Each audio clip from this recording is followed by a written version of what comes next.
الله الله على الجمال، الجمال عدى الكلام. ايه ده؟ يلا جبتلكوا العيد، يلا جبتلكوا العيد قبل شعبان ورمضان. يلا بصوا الطريقة الحلوة دي. طبعا احنا عارفين الشتاء وتجوعي بالليل والعيال جعانين عايزين حاجة يا ماما، اعملي لنا حاجة ناكلها ودفلنا الشقة. بقى انا جبتلكوا بقى العيد قبل شعبان وقبل رمضان، مستعجلة ليه علينا؟ قلت اوريكم النهارده عملنا ايه واحنا قاعدين في السهره كده، الجو برد قوي والعيال عايزين ياكلوا حاجه بشاي بلبن او بشاي. قلت يلا تشجعي الحاجه موجوده عندك وقوم اعملي.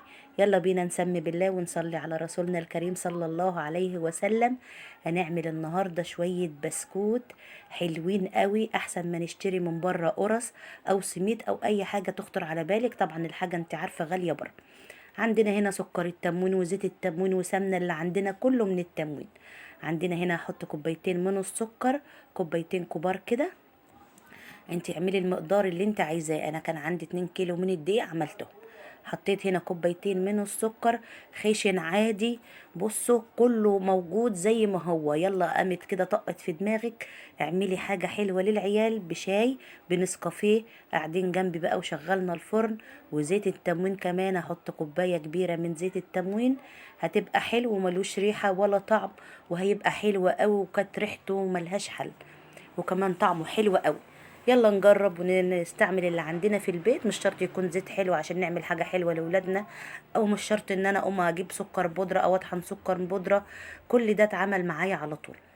حطيت الكيلو هنحط له كوباية من السكر، كوباية من السكر، كوباية من الدهون، مادة دهنية زيت او سمنة.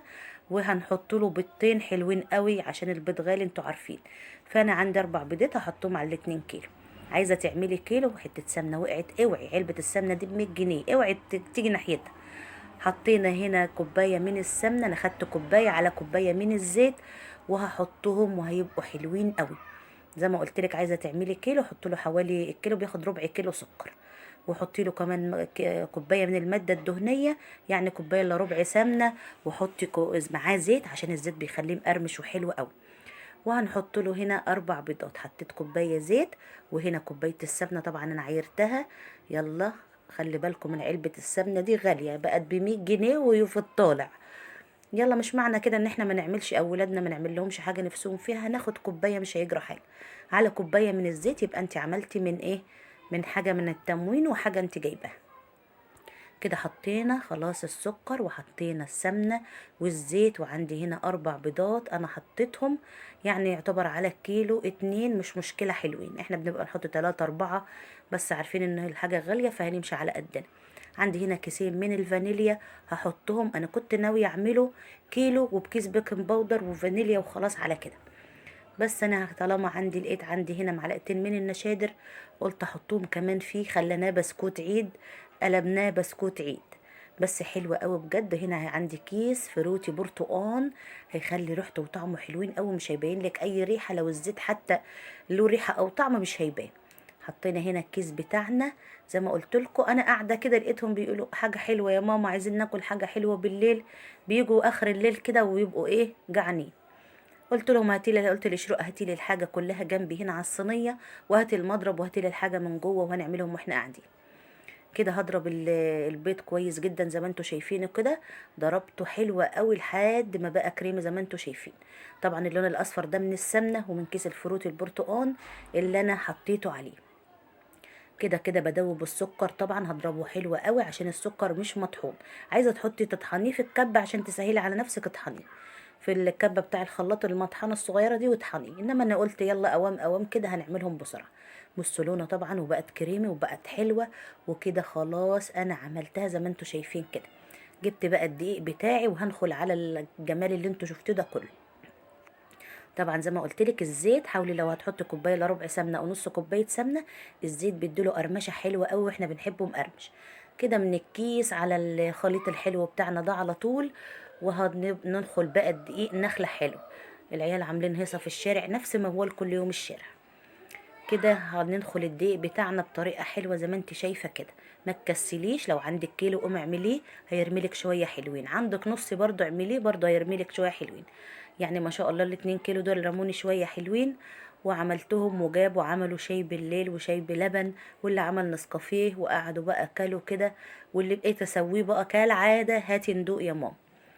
كده خلاص هنخل الدقيق بتاعنا. لازم تنخلي الدقيق حلو قوي عشان لو في اي شوائب ولا اي حاجه، وكمان بتدخلي فيه كميه من الهواء، فبيخلي الحاجه معاكي هشه وحلو. طبعا دول عندي كنت حطاهم في الدرج بتاع التربو 2 كيلو من الدقيق. حطيتهم كده نخلتهم زي ما انتوا شايفين كده. خلي الدقيق عندك في اي وقت. عايزه تعملي حاجه للعشاء، عايزه تعملي حاجه وما تشتريش من بره، اعملي في البيت وانت قاعده بالليل كده في الدفا. كده نخلنا الدقيق وهنخش بقى نقلب كل الخليط الحلو ده بايديكي. انزلي بقى تقليب ونشوف هيعوز مننا حاجه تاني ولا لا. يلا بقى نقلب. حطينا هنا ذره من الملح، طبعا اوعي تنسوها، ذره من الملح. وعندي كمان كيس بيكنج باودر هحطه. يعني حطينا على 2 كيس، كيس ونص، بس انا كان عندي كيس حطيته. وهنا معلقتين من النشادر حطيتهم كمان، زي بتاع العيد، بيديله ريحه حلوه قوي وبتنفشه وبيبقى حلو معاكي وطعمه ملهوش حل. كده هنحط النشادر والبيكنج باودر وهي بتبقى ريحتها نفاذه شويه. غطي عليها بالدقيق بسرعه وقلبي بقى واشتغلي واعجنيهم، بس اعجنيهم واحده واحده. وهتحملي ميه نقطه بنقطه لحد العجينه ما تلم معاكي.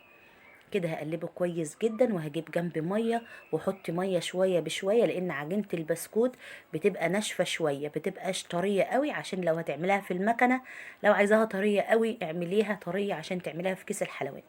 انا عندي كيس الحلواني بس قلت المكنه موجوده، يلا اما نعمل وقاعدين نتسلى لما نعملها عليها. كده خلاص هقلب كل الجمال اللي انتوا شايفينه ده بقى. وهندخل الدقيق في الكريمة اللي احنا ضربناها دي. كانت كريمة فعلا، وكانت دايبة دوب، والسكر داب وكل حاجة داب. يلا هننزل فيه عجن حلو قوي ونسقسق له بالمية.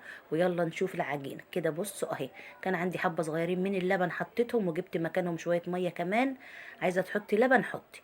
وجبت شوية. بصوا باخد نقطة بنقطة. بص العجينة مفتحة وريحتها حلوة، مش طرية، لا خليها ناشفة سنة بسيطة، عشان يبقى قدامك لو احتاج سكر، لو احتاج حاجة، يبقى انت مقاديرك قدامك والعجينة تستقبل منك اي حاجة هتحطيها. يلا كده بقى كده خلاص خلصتها. حطيت شوية بشوية لما بقت القوام اللي انتوا شايفينه ده. يلا نربط المكنة بتاعتنا ونجهز الصجان. وجانا العيد اهو، جانا العيد. ايه جبت لنا العيد بدري يا ام مشروق؟ ايوه يا ولاد، فرحوا العيال في اي وقت، مش شرط في العيد.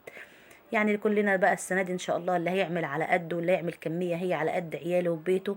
وكده انا عملت صينية في الاول وحطيتها في الفرن، جربتها بعمل في فرن البوتاجاز، ولقيتها محتاجة شوية من السكر وشوية من الزيت. قلبت شوية السكر في نقطة صغيرة من المية، وحطيت شوية زيت وخلطت بيهم العجينة معايا اللي تدوقيها بعد ما تطلع.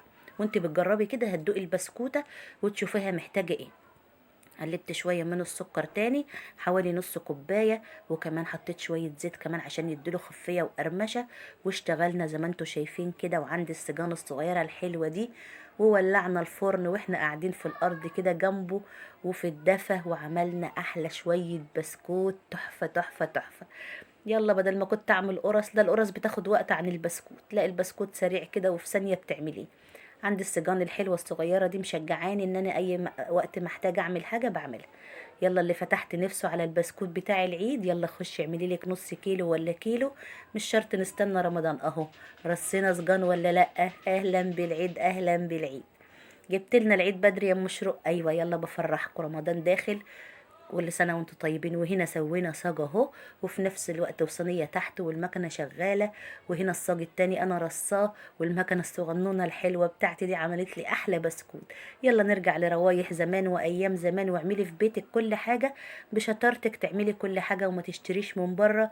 واعملي في بيتك وفرحي ولادك حواليك بيبقوا قاعدين مبسوطين. وكمان دفلهم الشقة من الجو البرد ده. وما تشتريش الكيلو طبعا غالي قوي بره، اعملي انت الكيلو عندك في البيت بالحاجة اللي عندك. وبكده حبايبي يكون عملت لكم احلى شويه بسكوت تحفه. بصوا الجمال والحلاوه بقى، ده انا جبت لكم شويه، ده احنا لسه كده بنسوي، واللي بيستوي بحطه جنبي في طبق. احنا بنحب لونه ذهبي كده شويه قوي. بصوا القرمشه اتكسرت وانا بعملها. طعمه تحفه وريحته جميله قوي. وكمان اللون ده حسب اختيارك، اعملي اللون اللي تحبيه. يا رب الفيديو بتاعي النهارده يكون عجبكم، وفرحي ولادك بحاجات حلوه وانتوا قاعدين بالليل. يلا، وكل رمضان وكل شعبان وكل عيد وانتم بخير، وكل سنة وانتم طيبين يا رب، بهلول رمضان علينا ان شاء الله، ورمضان كريم وشعبان كريم، وان شاء الله يبلغنا رمضان والعيد وانتم في احسن صحة وحال. ما تنسوش اللايك والشير وتفعلوا الجرس عشان يوصل لكم كل جديد من شروق وماما في المطبخ. ولو اول مرة تخشي قناة اشتركي عشان يوصل لك كل جديد.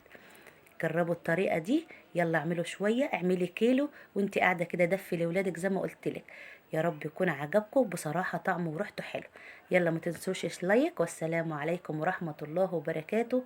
يا رب يا حبايبي كل حاجة اكون بعملها تنور رضاكم، ودعوة حلوة منكم في التعليقات. وما تنسوناش بقى في اللايك والشير وتفعلوا الجرس زي ما قلتلكم. والسلام عليكم ورحمة الله وبركاته.